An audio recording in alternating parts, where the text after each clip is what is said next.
For today's videos guys, andito tayo ngayon sa Izamoray Street. Dito lamang yan sa Manawag guys. Tara, check out natin yung beef pares. Kung masarap ba talaga dito. Kasi yung sabi ng friend ko, punta kayo sa Manawag guys. Kasi sabi niya masarap talaga. Check natin mamaya guys. Upon checking sa food stall guys, tinitignan ko palang yung nilalagay nila sa mangkok at sabaw. Grabe, yung sahog. Ramdam ko na yung gutom ko at yung pagkakatakam ko sa beef pares. Kasi yung isang kasama namin guys, na si Cindy, parang naglilihi. Gustong-gusto na daw kumain ng ganito. Kaya napag-desisyon na namin na kumain kasi ito yung last na pinagkainan namin. At sobrang sarap ng sabaw at yung garlic rice na siguradong papatiktok ka. At mapapadami ng sabaw kasi nga unlimited nga naman. So, anong masasabi nyo guys? Nanong bravo wala yung sipa. Nasa legis. Si Caberna. Kulala sa isang tabi. Then guys, finally, na-serve na itong Paris rice. Ayan. Check natin kung ano ba itong lasa ulit.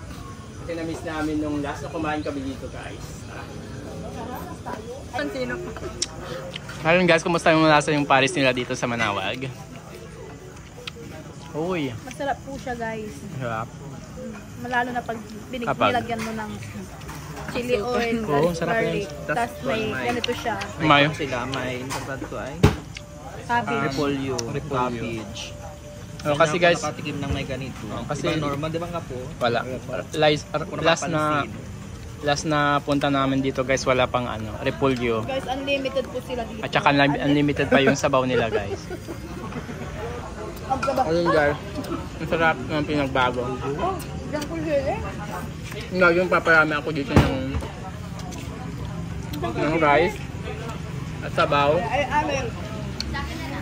Thank you sa libre. Ayun. Parang 3 months na hindi kami nakakain ito.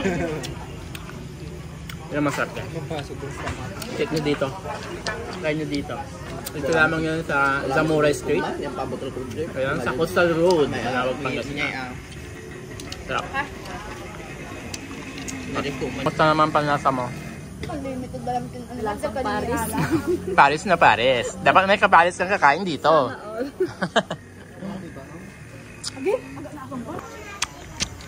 Ayun guys, hindi na makapagsalita yung mga kasama kasi sobrang sarap ng kinakain nila. Ayan, naparami na sila. Bababo din sang kita kasi this is for the dinner na rin. Ayan. Sarap guys. Guys, atam-tam balalami panginginawang ko guys. O diba nakikrave ka ng beef Paris? Isang linggo na. Isang linggo na guys. Ayan. Kamuntikan pa kami nito ng disgrasya nung yung ba nag-aago. Dahil lang sa Paris na. Dahil lang sa Paris na yan. Hindi ko alam na magpa-Paris pala sila. Titikto kami kasi masarap. Yeah. Diba? Yes. Kulang kayo dito sa may Coastal Road, sa may Manawag. Correct. Ayan guys. Mababadalis ang ila. Pagkukan pa daw sila, tig-3 na yung rice nila. Yung iba guys, magtitikri na sila. Ayan. Parang ito, kasi nagkikrib pa siya nung isang araw pa. Baby girl na. Baby girl na. Kasi buntis siya guys. Hindi nyo lang alam. Pero walang ulo. Naglilihi. Pero araw-araw nanganganak. This is sabaw guys.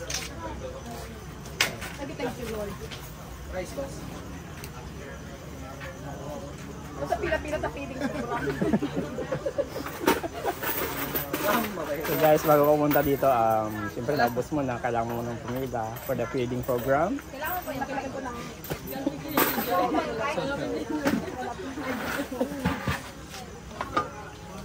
ay! Nagbilingat na yung CLO. Ay, ang feeding program. Ayun guys. Ay, okay.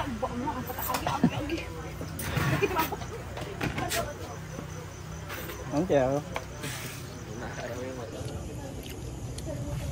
So yun guys, for the take 3. Ayan, may pinagpapawisan na. Sarap na sarap sa kinakain niya guys. Busog yung mga person, ayan. Top na top yung pinagkainan, no? Ayan, hindi na sila makapagsalita, sobrang busog guys. Asus-sus to lang, may pang-crib na. Ito ka lang sa altar. Grabe, sobrang nabusog ako. Diretso na tatulog. No? Sarap kumain, no? Sarap kumain. Masarap kumain pag libre talaga. Kaya salamat sa inyo sa mga libre. Ayan, yung nagyaya sa amin. Thank you so much po. So ayun guys, akala ko guys ako talaga yung magbabayad guys. Yun pala si Joseph. No problem, basta may pera. Thank you po sa sponsor. Liming-ling kanto. Tingin ko yung mga lingat na tao. Liming-ling mo.